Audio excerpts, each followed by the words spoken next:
बेटा next lipid है terpenoids. ये भी डिराइव्ड लिपिड्स हैं, नॉन एस्टर्स हैं, और एक ऐसी खसूसियत है इन लिपिड्स की जो किसी और लिपिड में नहीं है, ये पॉलीमर है। लिपिड पॉलीमर नहीं है, लेकिन टर्पिनॉइड लिपिड पॉलीमर लिपिड है। बेटा पॉलीमर किसे कहते हैं? जब जिसमें रिपीटिंग यूनिट्स हो, वो रिपीट हो, तो उसको हम पॉलीमर कहते हैं। तमाम लिपिड में पॉलीमराइजेशन नहीं है किसी मॉलिक्यूल की, कि मॉलिक्यूल जो है वो पॉलीमराइज हो या एक ही यूनिट बार बार रिपीट हो, ऐसी केमिस्ट्री नहीं है। लेकिन टर्पिनॉइड की ऐसी केमिस्ट्री है कि इसमें एक यूनिट मोनोमर होता है, इसको हम कहते हैं आइसोप्रीनॉइड यूनिट। ये यूनिट बेटा 5 कार्बन का एक हाइड्रोकार्बन है। इसमें कितनी कार्बन हैं गिने? ये 1 2 3 4 और ये 5 कार्बन का ये मॉलिक्यूल है। इस मॉलिक्यूल को हम कहते हैं आइसोप्रीनॉइड यूनिट। इस यूनिट की पॉलीमराइजेशन होगी तो टर्पिनॉइड लिपिड बनेंगे। अगर 2 यूनिट हो, कितने? 2 यूनिट्स हो तो कार्बनें कितनी होंगी? वेरी गुड, 10 कार्बन, क्योंकि एक यूनिट में। अच्छा, इसको हम कहते हैं मोनोटर्पीन।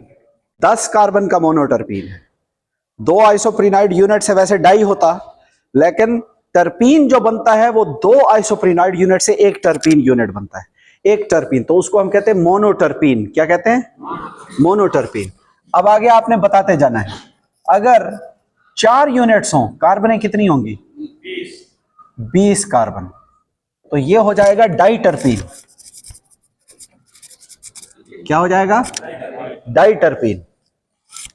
अगर 6 यूनिट्स होंगे तो 30 कार्बन होंगे और ये ट्राइटर्पीन होगा।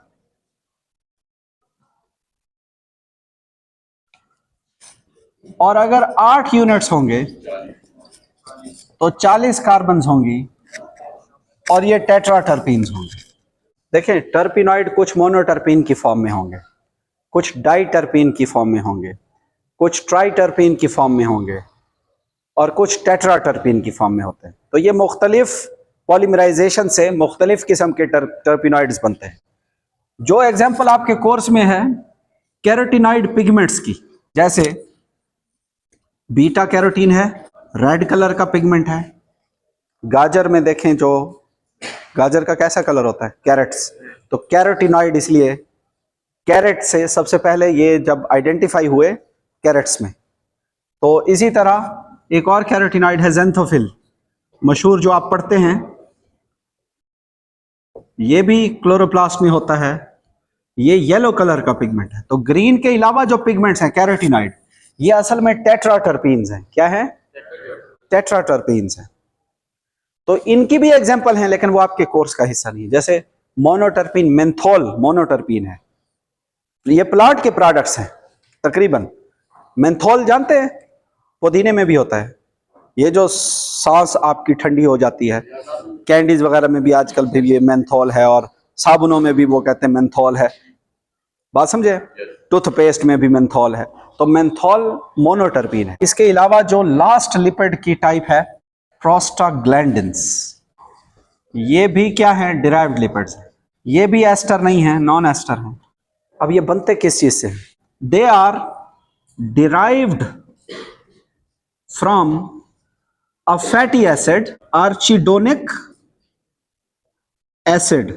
ये 20 कार्बन का टेट्राइनोइक एसिड है। क्या मतलब बेटा? इसमें 4 डबल बॉन्ड हैं। इससे सारे प्रोस्टाग्लैंडिन्स बनते हैं। अब इस लिपिड से, ये लिपिड खुद प्रोस्टाग्लैंडिन नहीं है, ये फैटी एसिड खुद प्रोस्टाग्लैंडिन नहीं है, बल्कि इसके डेरिवेटिव मॉलिक्यूल प्रोस्टाग्लैंडिन है। तो इसके डेरिवेटिव से क्या मुराद है? मतलब इस मॉलिक्यूल में थोड़ा चेंज आएगा और उससे प्रोस्टाग्लैंडिन्स को बनाया जाएगा। तो इस लिपिड के डिराइव्ड मॉलिक्यूल को प्रोस्टाग्लैंडिन कहते हैं। इस लिपिड को तो हम क्या कहते हैं? Arachidonic acid. तो हर प्रोस्टाग्लैंडिन में 20 कार्बन होती है। क्यों? क्योंकि हर प्रोस्टाग्लैंडिन का मॉलिक्यूल किससे बना है?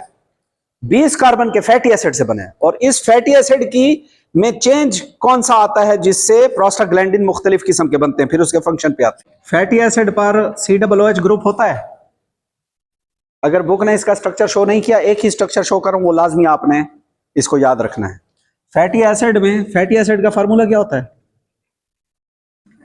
RCOOH। तो COOH तो होगा ना फैटी एसिड में, प्रोस्टाग्लैंडिन में भी होता है।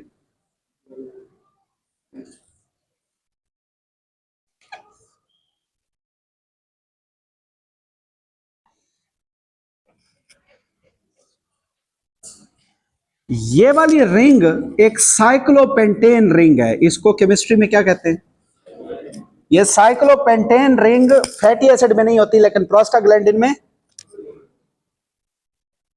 कार्बन गिनो 1 2 3 4 5 6 7 8 9 10 11 12 13 14 15 16 17 18 19 20। हर प्रोस्टाग्लैंडिन मॉलिक्यूल किससे बना है? फैटी एसिड से। ये देखो फैटी एसिड है, ये कार्बन चेन है, लेकिन क्या चेंज आया? क्या आ गई इसमें? शाबाश, साइक्लो पेंटेन, ये रिंग बन गई, ये रिंग स्ट्रक्चर आ गया।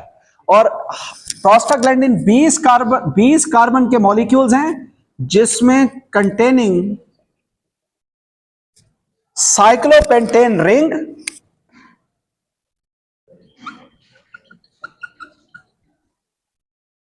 प्लस इसके ऊपर लगते हैं मुख्तलिफ फंक्शनल ग्रुप, जिससे प्रोस्टाग्लैंडिन मुख्तलिफ हो जाता है। एक प्रोस्टाग्लैंडिन दूसरे से मुख्तलिफ कैसे हो? ये सारे प्रोस्टाग्लैंडिन में ये स्ट्रक्चर होगा, लेकिन एक प्रोस्टाग्लैंडिन दूसरे से मुख्तलिफ कैसे होगा? इसके ऊपर क्या लगेंगे? Very good, functional group. बेटा क्या लगेंगे? Functional group.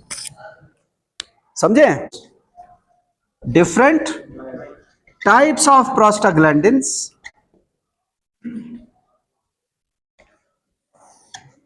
दे रेगुलेट, जैसे हार्मोन का काम होता है, डिफरेंट बॉडी फंक्शंस।